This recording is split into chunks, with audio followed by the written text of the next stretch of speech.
Bonsoir à tous et bienvenue à la Fête des Tabernacles 2019. Chaque année, mon épouse et moi, nous apprécions tellement cette soirée-là. Nous avons l'occasion d'y rencontrer des gens que nous n'avons pas vus depuis des mois ou parfois même des années. Il y a de l'excitation dans l'air lorsque la fête commence comme ce soir. Et je suis vraiment reconnaissant que vous ayez planifié d'être présent ce soir pour la soirée inaugurale. Ce soir, j'ai l'intention de vous rappeler la raison pour laquelle nous sommes ici. C'est tellement facile de passer à côté ou d'avoir une mauvaise approche, de penser qu'il s'agit d'une vacance, la fête des tabernacles, mais ce n'est pas une vacance, la fête des tabernacles. C'est une fête commandée par Dieu. Et il nous faut ne jamais oublier le vrai but de la fête. Une assemblée commandée pour le peuple de Dieu. Et il y a attaché à ça un but très important et j'aimerais revoir avec vous certains aspects de ce but essentiel. Allons dans Zacharie, le chapitre 14. Vous allez entendre sans doute la lecture de ce passage au cours de la fête. C'est important qu'on approfondisse ces choses essentielles. Zacharie 14, verset 1. Voici, le jour de l'Éternel arrive. Ça nous montre quelle époque dont il est question. Le jour du retour de Christ. Et tes dépouilles seront partagées au milieu de toi. Je rassemblerai toutes les nations pour qu'elles attaquent Jérusalem. C'est quelque chose qui va se passer dans le futur. Ça s'en vient. Toutes les nations vont s'assembler contre Jérusalem. Ils vont combattre les Juifs à ce moment-là. Ça dit la ville sera prise, les maisons seront pillées et les femmes violées. La moitié de la ville ira en captivité, mais le reste du peuple ne sera pas exterminé de la ville. La moitié ira en captivité. Ça nous donne à comprendre qu'il s'agit d'une ville divisée, comme nous voyons actuellement. C'est une ville divisée. Verset 3, l'Éternel paraîtra et il combattra ces nations comme il combat au jour de la bataille. Le Christ devra venir régler les problèmes en combattant. Il mettra un terme à ces conflits entre les nations. Le Christ écrasera ces nations belliqueuses. Ça va conduire à ce que le Christ décrit dans Matthieu 24. Ce sera le temps où, si le Christ n'intervenait pas, toute vie disparaîtrait de la terre. Donc, il combattra comme il combat le jour de la bataille. Verset 4. Ses pieds se poseront en ce jour sur la montagne des Oliviers, qui est vis-à-vis de Jérusalem, du côté de l'Orient. La montagne des Oliviers se fendra par le milieu, à l'Orient et à l'Occident, et il se formera une très grande vallée. Une moitié de la montagne reculera vers le septentrion, vers le nord, et une moitié vers le midi. Donc, il y aura un changement géologique majeur à ce moment-là. Il y aura un grand tremblement de terre. Et on voit après ça qu'il y a des eaux vives qui sortiront de Jérusalem. Ça symbolise l'Esprit de Dieu. Ces eaux physiques qui vont sortir de Jérusalem vont guérir la pollution sur la planète graduellement à mesure où elles se rendront dans les régions. Verset 8.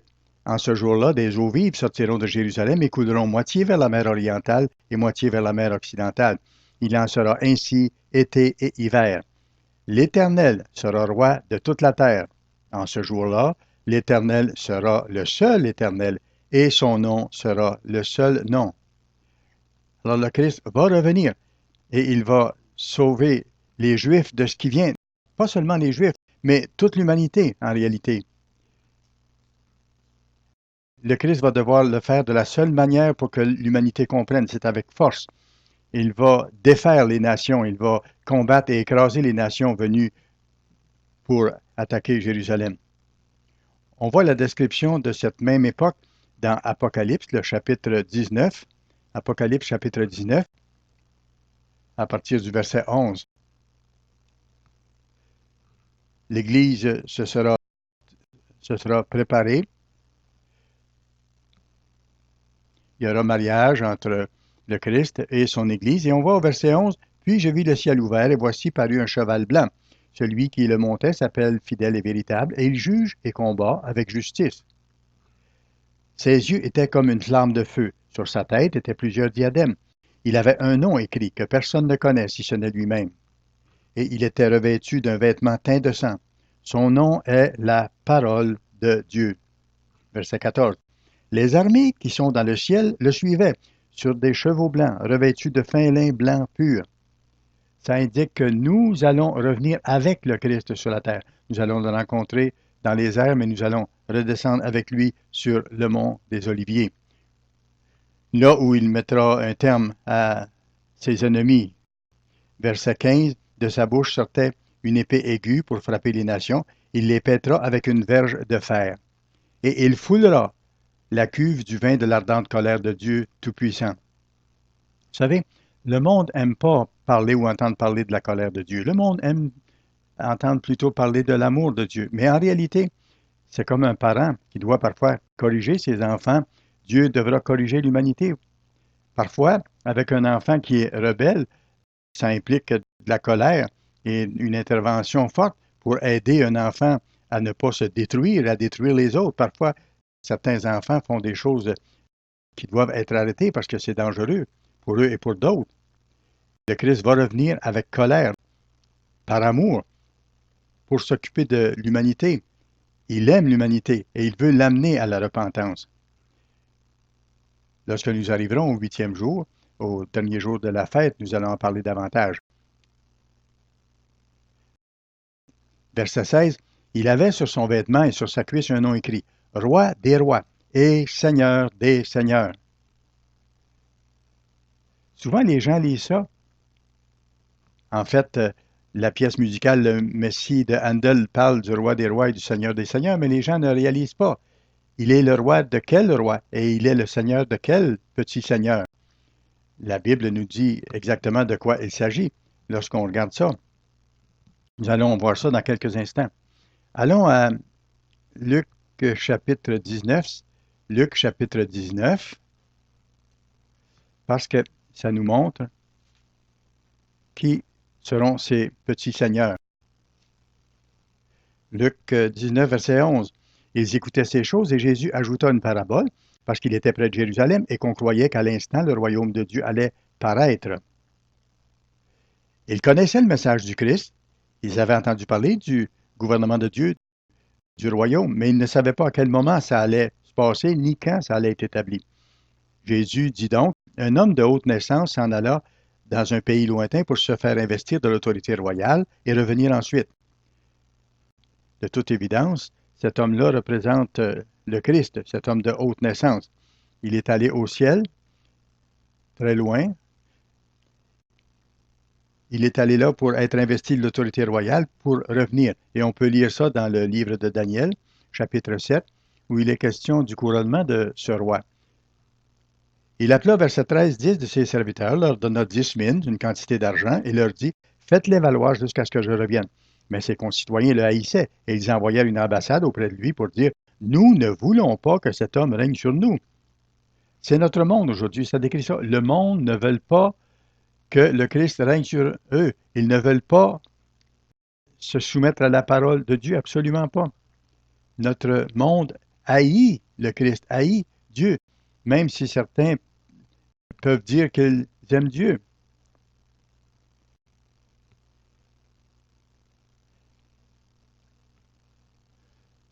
Il y a différentes formes de christianisme, mais les gens ne connaissent pas le vrai Dieu. Les concitoyens le haïssaient.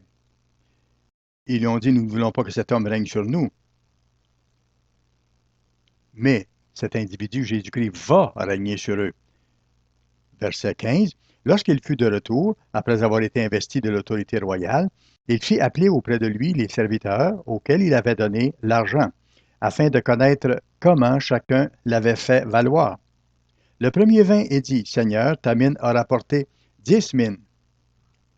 Il lui dit, c'est bien, bon serviteur, parce que tu as été fidèle en peu de choses, reçois le gouvernement de 10 villes. On voit un peu plus loin que le deuxième vient et que sa mine a rapporté 5 mines. Le Christ lui dit la même chose, reçois autorité sur 5 villes, sois bien fait. Alors on voit ici un certain modèle d'administration des villes avec différentes responsabilités qui seront attribuées à ces serviteurs qui vont régner sur la terre, la famille de Dieu qui va régner sur la terre pendant 1000 ans. On voit ça ici. Et on reconnaît que les petits rois, dont il est le roi, seront les saints qui seront ressuscités à la vie éternelle, qui auront démontré leur fidélité au cours de la vie présente sur la terre.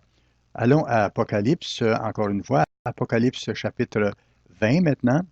Apocalypse chapitre 20, après ce grand combat où le Christ détruira ses ennemis.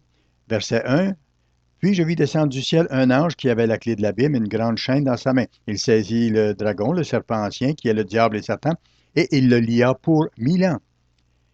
Il le jeta dans l'abîme, ferma et scella l'entrée au-dessus de lui, afin qu'il ne séduise plus les nations jusqu'à ce que les 1000 ans soient accomplis. Après cela, il faut qu'il soit délié pour un peu de temps. Oui, il y a un être spirituel méchant qui influence la pensée de l'humanité, qui crée beaucoup de problèmes, en fait, la plupart des problèmes qui assaillent l'humanité. Bien sûr, nous avons notre nature humaine, mais il travaille avec notre esprit. Il tente de nous influencer. Il met dans notre esprit des pensées que l'on pense être justes, qui nous semblent peut-être logiques, mais ce ne sont pas les pensées de Dieu. Ce ne sont pas les voies de Dieu. Ce livre-là représente la pensée de Dieu. Il faut voir les choses à la perspective de Dieu, comme c'est écrit dans la Bible, et non pas à partir de notre perspective individuelle. Cet être spirituel qui a influencé l'humanité depuis longtemps, avec des idées, de la politique, toutes sortes de séductions, sera éliminé pour 1000 ans. Et verset 4, et je vis des trônes, et à ceux qui s'y assirent fut donné le pouvoir de juger, et je vis les âmes de ceux qui avaient été décapités à cause du témoignage de Jésus et à cause de la parole de Dieu. Oui, nos frères et sœurs dans le passé, dans l'histoire, un certain nombre ont été décapités à cause de la parole de Dieu. Ils ont mis Dieu en premier dans leur vie. Et on ne sait pas ce qui va arriver exactement, en ce qui nous concerne personnellement dans l'avenir.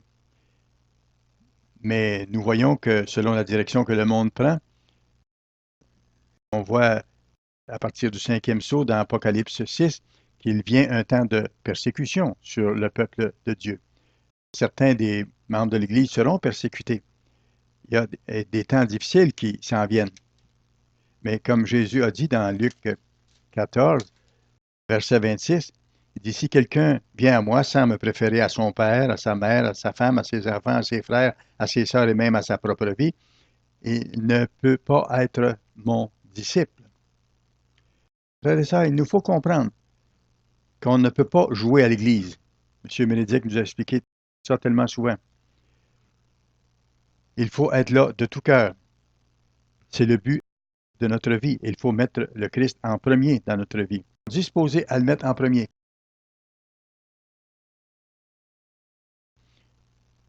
Ceux qui n'avaient pas adoré la bête ni son image et qui n'avaient pas reçu la marque sur leur front ni sur leurs mains, ils revinrent à la vie et ils régnèrent avec Christ pendant 1000 ans.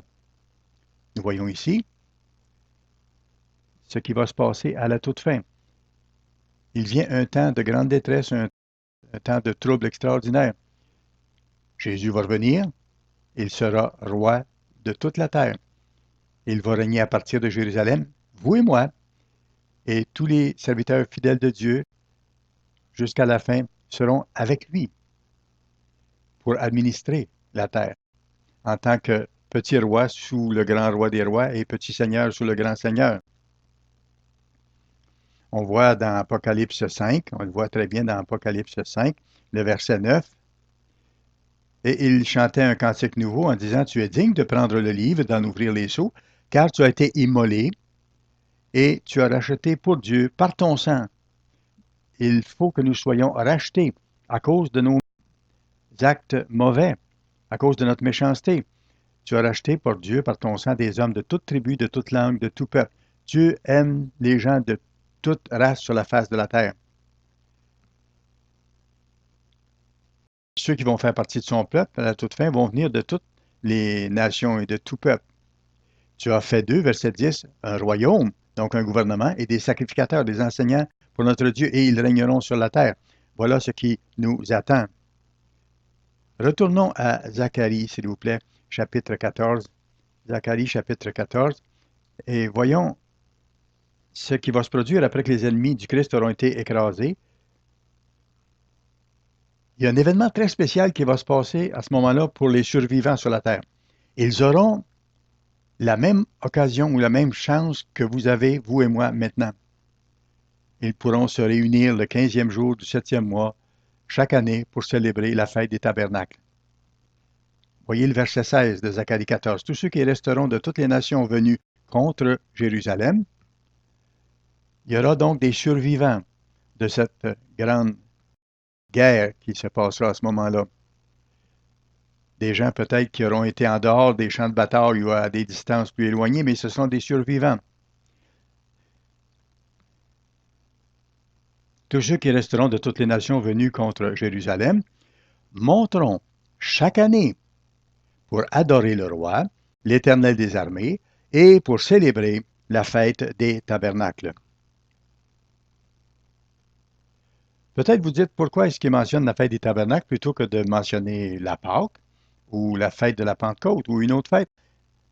Parce que c'est ce que cette fête représente. Ça représente le premier millénaire du règne du Christ sur la terre, le royaume de Dieu, sa famille spirituelle régnant sur la terre. Ce sera une époque où les nations devront envoyer des représentants à Jérusalem pour la fête des tabernacles. Tout le monde sur la planète ne pourra pas se rendre en même temps à Jérusalem, mais les nations enverront des représentants et j'imagine que chacun voudra y aller un jour. Il y aura bien sûr d'autres sites de fête que celui de Jérusalem dans le monde. Dieu est un Dieu logique, un Dieu pratique. C'est pas possible de mettre des millions de personnes à Jérusalem en même temps. Les nations enverront des représentants. Verset 17. S'il y a des familles de la terre qui ne montent pas à Jérusalem, certains vont refuser de le faire. Ceux qui ne monteront pas à Jérusalem pour adorer le roi, l'Éternel des armées, la pluie ne tombera pas sur elles. Dieu va couper l'approvisionnement en eau. Si la famille d'Égypte, verset 18, ne monte pas, si elle ne vient pas, la pluie ne tombera pas sur elle. Elle sera frappée de la plaie dont l'Éternel frappera les nations, qui ne monteront pas pour célébrer la fête des tabernacles. Voyez-vous, le Christ n'attend pas à rien. Ce n'est pas un jeu. Et je m'inquiète parfois de certains qui prétendent être membres de l'Église et qui ne vont pas à la fête pour toutes sortes de raisons inacceptables. Bien sûr, quand quelqu'un est malade, qu'il est incapable d'y aller, ou parfois il y a des personnes totalement nouvelles à l'Église qui n'ont pas eu l'occasion de ramasser assez d'argent pour aller à la fête, ça, on comprend ça. Mais quand les gens sont en bonne santé, ils doivent se présenter sur le site de la fête. Nous sommes là devant Dieu aujourd'hui. Certains disent, oh, je vais célébrer la fête à la maison. Et ça, c'est un problème lorsqu'ils sont en santé et qu'ils pourraient venir. Il faut se rendre là où Dieu dit aller célébrer la fête. Verset 19, ce sera le châtiment de l'Égypte, le châtiment de toutes les nations qui ne monteront pas, voyez-vous, pour célébrer la fête des tabernacles. Dieu est sérieux à propos de ça. Il veut que nous gardions la fête. Nous devons observer cette fête-là parce que nous allons enseigner le monde à le faire. Comment le faire si nous ne célébrons pas, nous, maintenant, cette fête-là, si on est trop négligent, trop paresseux, ou si on a un chien ou un chat qu'on ne veut pas abandonner, qu'on ne veut pas laisser derrière nous. Écoutez, il faut faire face à la situation. Est-ce que vous mettez le Christ d'abord dans votre vie en premier lieu ou si c'est votre chat ou votre chien ou votre animal de compagnie? Il faut affronter la réalité. Est-ce que je vais obéir à Dieu maintenant, de sorte que dans le monde à venir, je puisse enseigner les autres et être là ou manquer mon coup?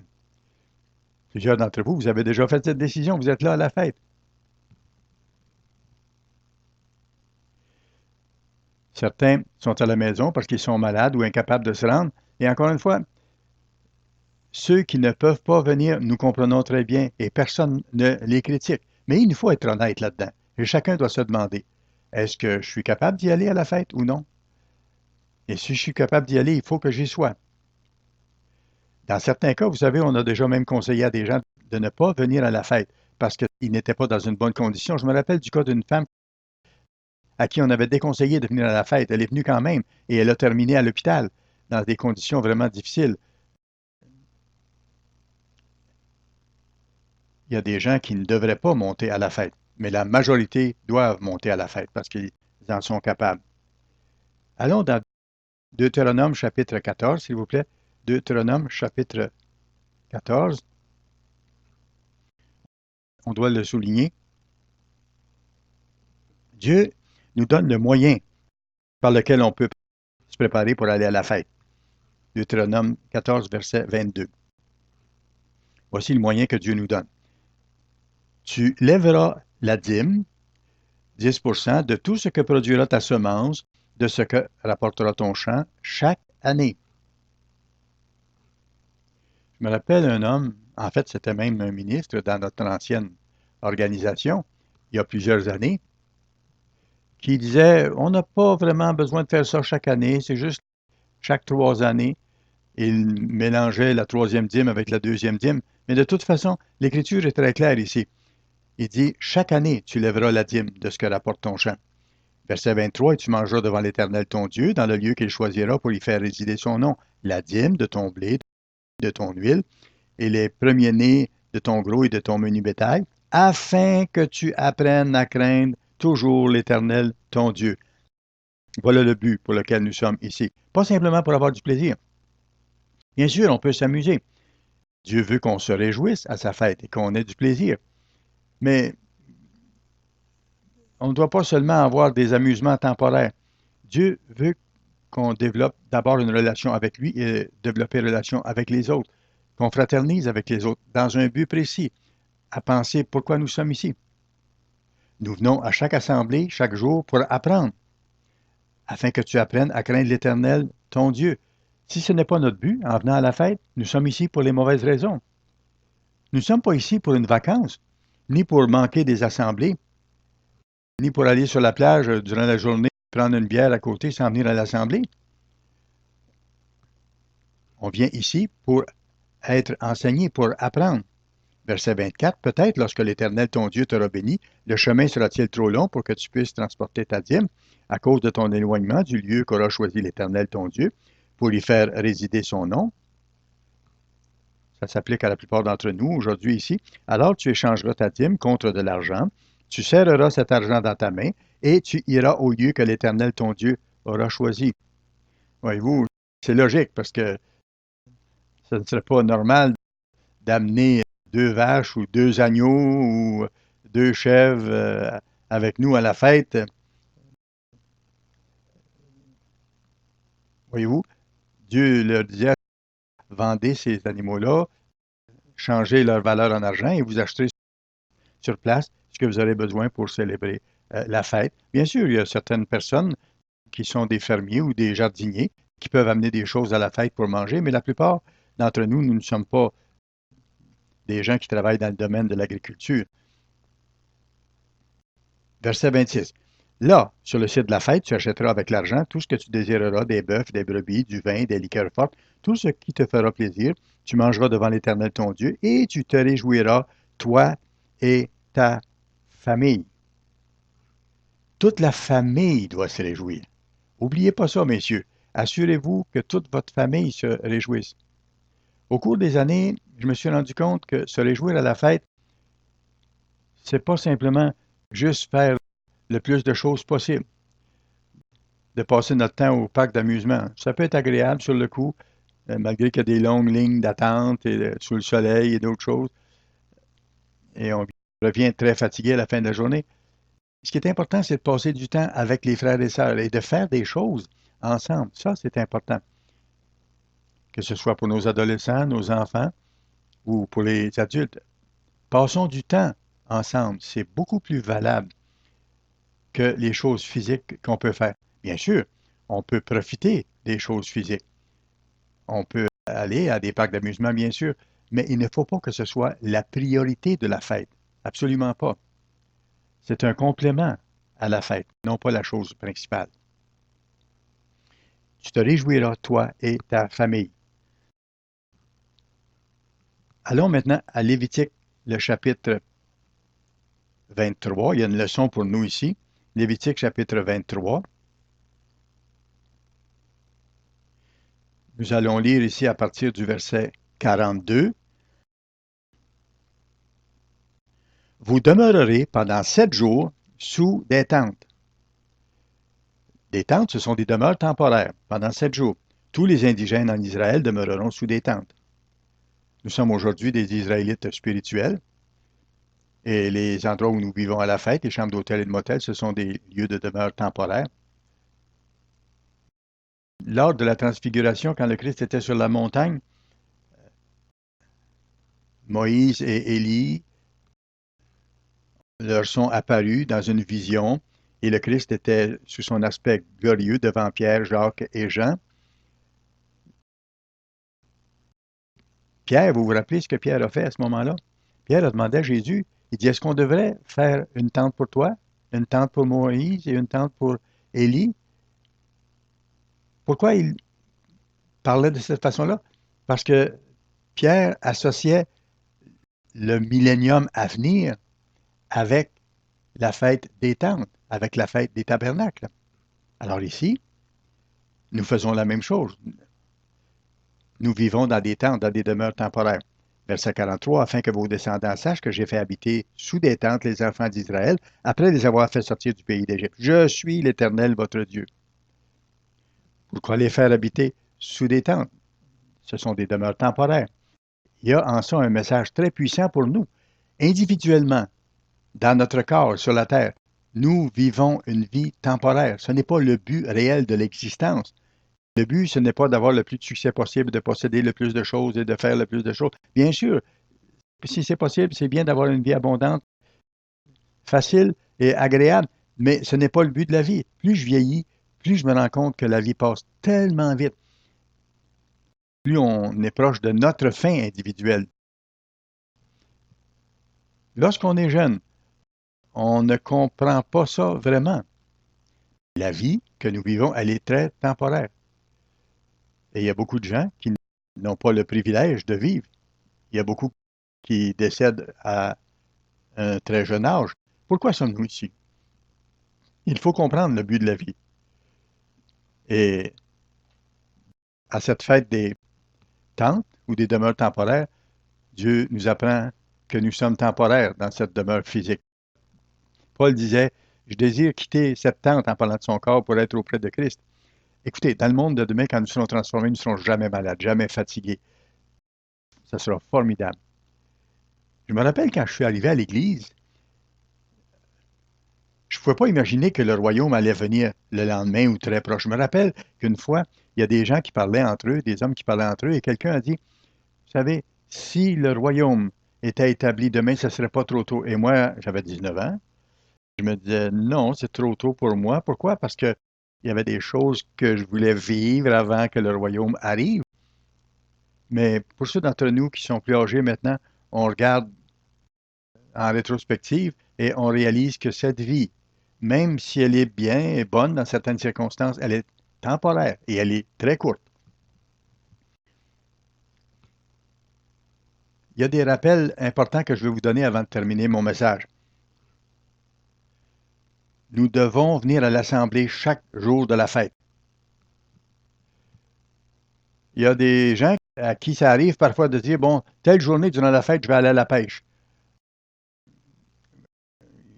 Il y a un lac où ils sont proches de la mer, ou certains vont dire, bon, je prends une pause de la fête et toute la journée, je la consacre à aller à la pêche. Alors, je vais sauter l'Assemblée, je vais ne pas aller à l'Assemblée.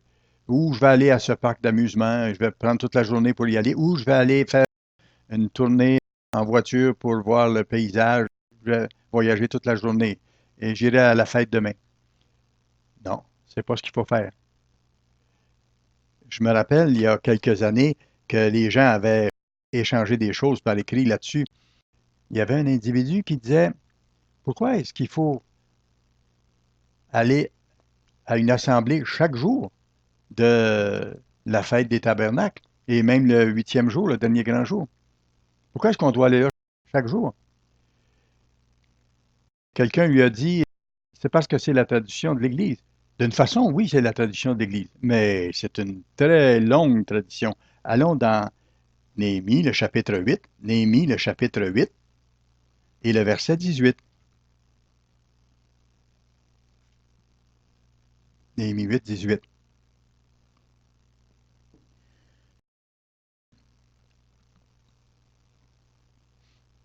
On référera sans doute à ce chapitre au cours de la fête, parce que ça parle de la fête des tabernacles.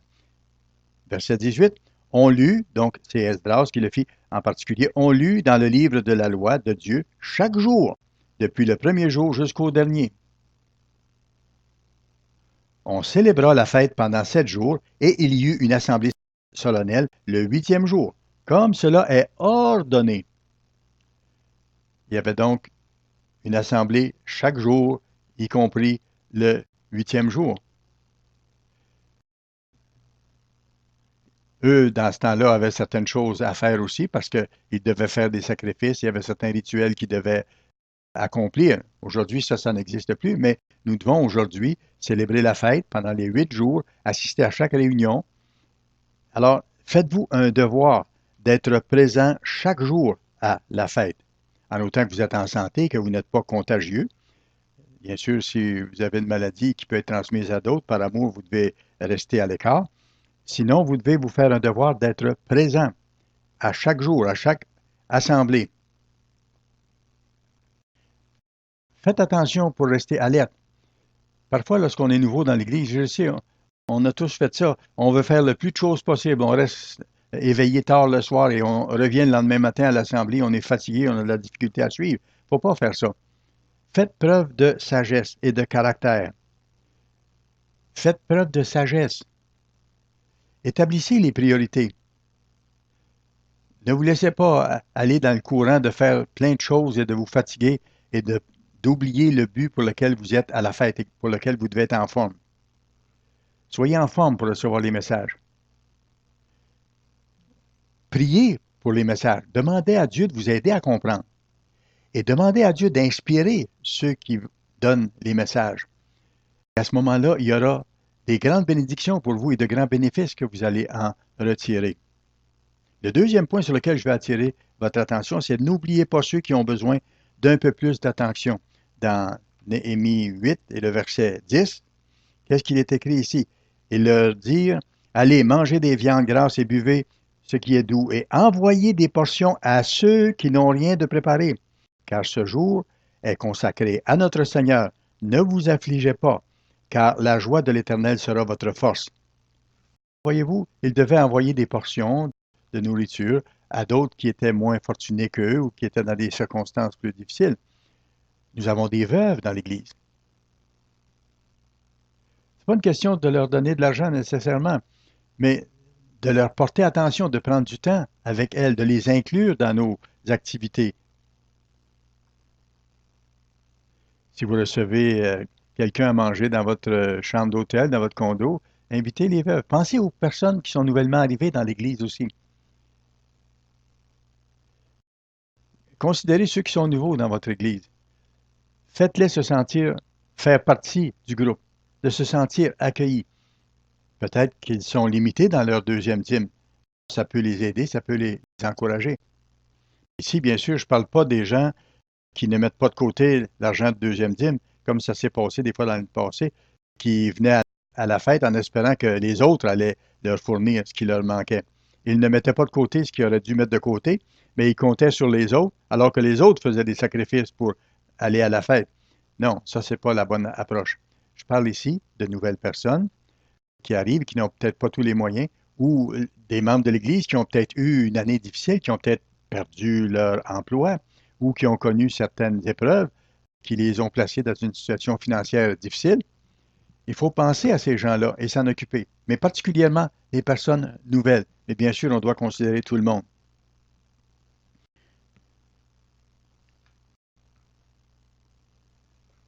Ceux qui ont besoin d'un peu de réconfort, un peu de soutien, prenez-les sur votre aile. Troisièmement, soyez une lumière pour les gens autour. Monsieur Dexter Whitefield a écrit un article intéressant. Il nous a invités à étudier les lois, les statuts, les ordonnances de Dieu et il nous a montré quel chapitre il faut étudier.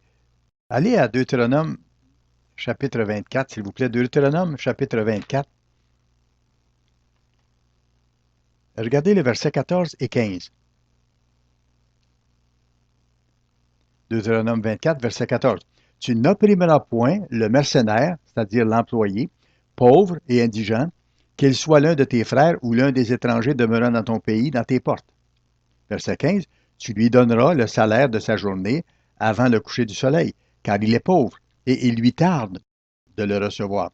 sans cela, et il crierait à l'Éternel contre toi, et tu te chargerais d'un péché. Écoutez, pensez aux gens qui nous servent à la fête des tabernacles. Ces personnes qui travaillent dans les restaurants, dans les motels, dans les hôtels, les femmes de chambre, tous ceux qui nous servent de cette façon-là. Vous savez, ces gens-là ont des salaires très bas et comptent la plupart du temps sur des pourboires pour compléter leur salaire, leur petit salaire.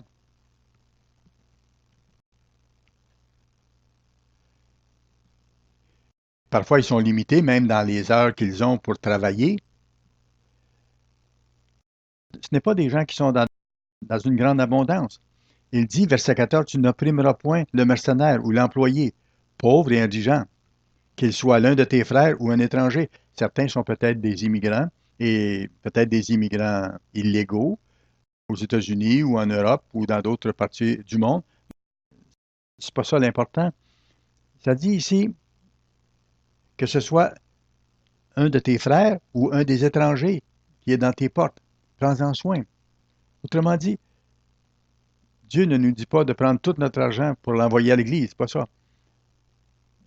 J'espère que chacun est généreux dans les offrandes au cours de la fête, mais en même temps, Dieu nous permet d'avoir un certain montant d'argent et que ce montant-là, dans une certaine partie, serve à encourager les autres, que ce soit un partage. Il nous faut leur montrer du respect et de l'appréciation. Tu n'opprimeras point le mercenaire.